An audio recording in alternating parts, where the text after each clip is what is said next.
देव के जन्म स्थान के दर्शनाभिलाषी थे राहुल गांधी जी। इसकी हमारे पास परमिशन थी। देर रात को ये परमिशन निरस्त कर दी गई।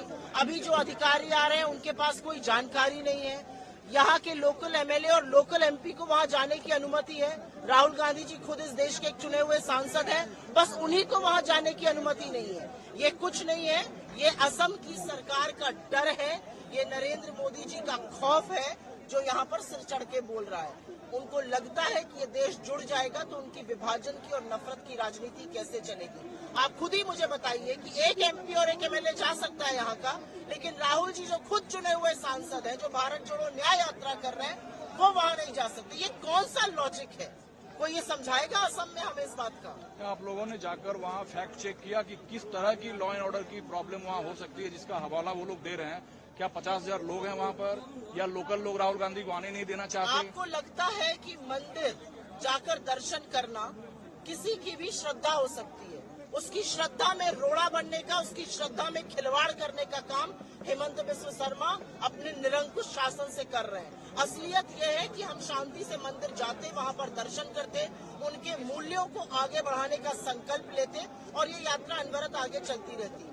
ऐसा न करके कहीं ना कहीं हमारे इष्ट और हमारे बीच में हर बार बिचौलिए बनने का, रोड़ा बनने का काम किया गया है। अगर मैं ये कह रही हूँ, राहुल जी तो खुद अकेले जाने को तैयार है मंदिर, वो कह रहे मैं अकेले जा सकता हूँ, उनको भी नहीं जाने दिया जा रहा है। तो ये पाबंदी सिर्फ और सिर्फ राहुल गांधी के लिए है, क्योंकि गौरव गोगोई और बाकी लोग वहाँ पर गए हैं और उससे कोई आपत्ति नहीं हुई। ऐसा क्यों है? ये दोहरा मापदंड क्यों है? सुप्रिया जी, एक तरफ मंदिर की कवरेज हो रही है, लगातार तस्वीरें दिखाई जा रही है, दूसरी तरफ राहुल जी को परमिशन नहीं है, जमीन पर बैठे हुए हैं। वो एक ही बात का मुझे ऐसा लगता है दोहरा मापदंड है ये। हम भी तो मंदिर ही जा रहे थे। एक जगह आप निमंत्रण देके लोगों को बुलाते हैं, एक जगह जो व्यक्ति स्वेच्छा से दर्शनाभिलाषी है, श्रद्धा से जाना चाहता है, उसको आप जाने नहीं देते। तो आप धर्म विरोधी नहीं तो और क्या है? शंकर देव जी यहाँ के बहुत बड़े विचारक हुए, संत हुए, उन्होंने रिफॉर्म्स लाए असम में। असम की धरती में अगर उनके दर्शन के लिए आप रोक रहे हैं तो आप शंकर देव जी के विरोधी हैं। Thank you ma'am, thank you. नीचे करो, आईडी नीचे करो साहब। आज आप देख रहे हैं किस तरह का हिटलर राज चल रहा है। एक तरफ राहुल गांधी जी को गुरुद्वारा खान में बुलाया जाता है, उनको परमिशन दी जाती है, और उसके बाद पॉलिटिकल प्रेशर से उनको रोका जाता है।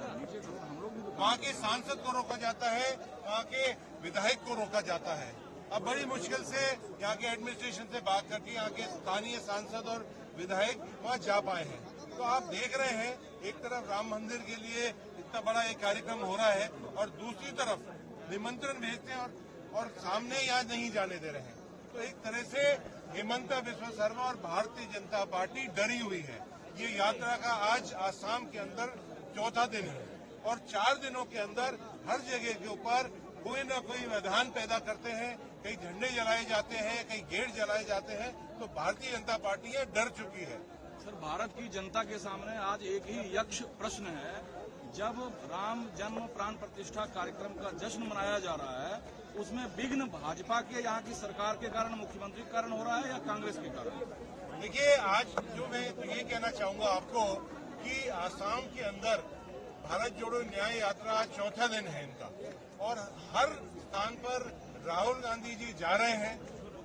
चाहे चाय बागान के लोग हों, ट्राइब के लोग हों, उनकी बात सुन रहे हैं। और आज इस समय के ऊपर शंकर देव जी के यहाँ वो जाकर प्रार्थना करना चाहते हैं और उस पर रोका जा रहा है। भारतीय जनता पार्टी आसाम के अंदर जिस तरह का इनने गदर मचा रखा है, जिस तरह का एक तरह से करप्शन फैल रहा है यहाँ, उसको पाने के लिए इस तरह का व्यवधान पैदा वो कर रही है। 3 बजे के बाद क्या? Thank you sir. 3 बजे का मतलब क्या होता है? आसाम की जनता जा सकती है, हर कोई आदमी जा सकता है, लेकिन राहुल गांधी नहीं जा सकता। और ये और यहाँ के जो डीसी हैं और यहाँ का जो एसपी है वो ये कहते हैं कि हम सुरक्षा नहीं दे सकते। इसका मतलब आसाम पुलिस और आसाम का जो शासन है वो इनकॉम्पिटेंट है, ऑफिशियली सक्षम नहीं है राहुल गांधी जी के मिला हुआ था जाने के लिए। हमने ये भी उनसे कहा है कि राहुल गांधी जी यहाँ का जो एसपी है उनकी गाड़ी में बैठ के चले जाए, उसके लिए भी वो तैयार नहीं है। ये राजनीतिक रूप से किया जा रहा है।